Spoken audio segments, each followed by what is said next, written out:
Bueno, vamos a ver nuestra palabra de la semana, que ya habíamos iniciado la vez pasada, que es Juan 15:5, en la Nueva Versión Internacional, y que dice: yo soy la vid y ustedes son las ramas. El que permanece en mí, como yo en él, dará mucho fruto.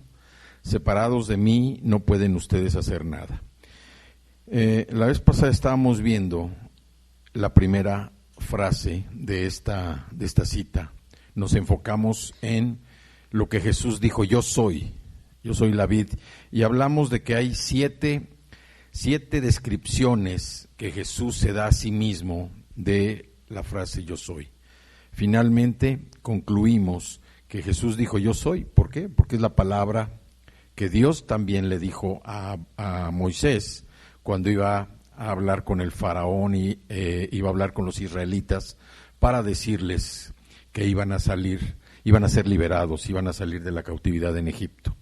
Aquí Jesús lo que está diciendo cuando dice yo soy, Él es Dios, y por eso tiene ese poder y esa autoridad. Sin embargo, hay que recordar que los fariseos lo entendieron como una blasfemia. Dijeron: como este hombre dice que Él es Dios. Ellos entendían esa frase que Moisés recibió de parte del Señor, y para los fariseos fue escandaloso ver que Jesús, que era un hombre, decir yo soy, o sea, yo soy Dios. Y por eso ellos también intentaron apedrearlo, porque era una blasfemia, y la blasfemia se castigaba apedreando a las personas. Sin embargo, Jesús, como Dios, tenía toda la autoridad y el poder para decir yo soy. Pero hoy quiero que veamos la diferencia que hay. Jesús, Dios, dice yo soy Dios, dice, y ustedes son las ramas, dando la figura de una vid. El árbol, ¿sí? El árbol por donde corre la savia, el alimento de toda la unidad, vamos a decir así, es la vid. Y nosotros como ramas, como esa parte de la vid, tenemos que estar unidas a Cristo, tenemos que estar unidas a Dios. ¿Por qué? Porque es la manera en que nosotros nos alimentamos. Cuando nosotros nos apartamos por cualquier situación del Señor, nosotros nos estamos acercando más otra vez al camino de la muerte. Nos estamos acercando al camino de la condenación, de la culpabilidad, y eso impide que nosotros podamos seguir creciendo espiritualmente. Dice la Escritura: yo soy la vid y ustedes las ramas. Y luego viene una frase que me parece una gran promesa. Dice: el que permanece en mí, como yo en él, dará mucho fruto. No dice que va a dar fruto, dice dará mucho fruto. Mucho fruto es demasiado, es abundante. No es un fruto restringido, no es un fruto limitado, no es 1 o 2 pies, no, es abundante. Nosotros como ramas, nosotros como hijos de Dios, si permanecemos en Él y Él permanece en nosotros, dice que vamos a dar mucho fruto. Y aquí yo lo que pensaba, digo, ¿cómo nosotros podemos permanecer en el Señor y el Señor no permanece en nosotros? El Señor aquí nos dice: el que permanece en mí, como yo en Él.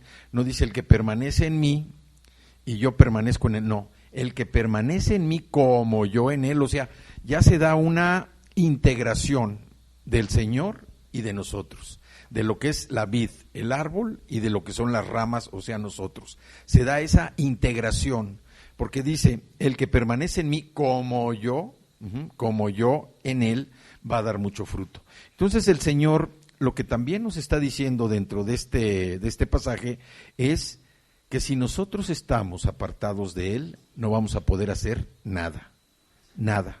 Lo que nosotros logremos por nuestros propios esfuerzos va a ser algo que se evapore, como se evaporan las maderas después de que pasa el fuego por ellas. Se evaporan, se deshacen. Nada podemos hacer nosotros separados de Jesús, separados de Cristo. Nada podemos hacer. Entonces, yo soy la vid, dice, yo soy Dios, y ustedes son mis hijos. Nosotros somos las ramas, los hijos de Dios. Dice: el que permanece en mí como yo en él, el que permanece en mí como yo en él, se da esa esa unidad con Él, dice, va a dar mucho fruto. No dice va a dar un fruto, va a dar mucho fruto. Y también nos dice, separados de mí, nada podemos hacer. Y esto de alguna manera también nos lleva a que podamos ver el gran amor de Dios. Dios dice que en su palabra, que Él nos amó primero. Nosotros amamos a Dios porque sabemos que Él nos amó primero. Él nos ofreció la salvación, Él nos ofreció precisamente entrar a esa vida eterna. Pero nosotros tenemos una obligación, es creer que así es, creer en Él, creer en Jesucristo, que la salvación que Él nos dio es una salvación para vida eterna. Y nosotros tenemos que trabajar, obviamente tenemos que trabajar, no es nada más recibir por recibir. O sea, el árbol, si nosotros vemos, cuando está alimentándose por la savia, da el fruto. El árbol no se queda sin dar fruto. Los que se quedan sin dar fruto, vemos lo que Jesús le dijo a la higuera, que estaba muy floreada, muy verde, pero que no daba fruto. La maldijo. Nosotros tenemos que dar fruto, porque también dice, si no permanecemos en Él, si nos separamos de Cristo, no vamos a hacer nada. Así sea la cosa más extraordinaria para el ser humano que logre, va a significar nada, porque estamos apartados del Señor.